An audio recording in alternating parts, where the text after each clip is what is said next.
जय झूलेलाल। मुंहिंजो नालो ऋतु वासवानी आहे। मां 8 दर्जे में पढ़ंदी आहियां। मुंहिंजे स्कूल जो नालो केंद्र विद्यालय आहे। मां बड़ौदा में रहंदी आहियां।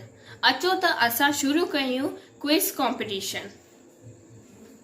सवाल पहिरियों, रसम मौजब शादीअ खां अॻु पहिरीं डैश थींदो आहे।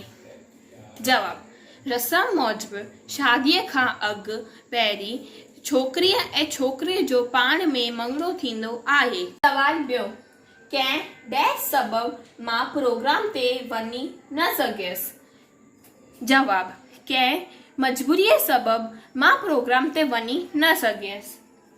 सवाल टियों, शांत लाइ ॿियो लफ़्ज़ आहे डैश।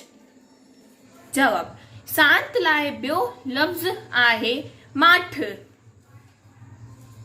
सवाल चौथो, मुंहुं मोईंदड़ तॾहिं लॻंदो आहे जॾहिं उन ते हूंदी आहे डैश।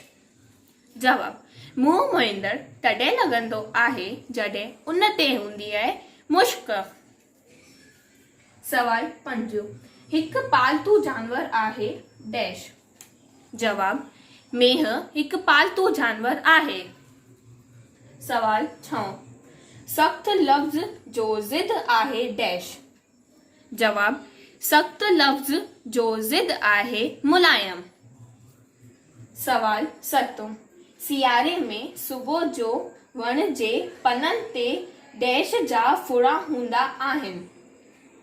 जवाब, सियारे में सुबुह जो वण जे पननि ते माक जा फुड़ा हूंदा आहिनि ऐं ही फुड़ा मोती जहिड़ा चमकंदा आहिनि। सवाल अठों, माउ जो ॿार में घणो डैश हूंदो आहे।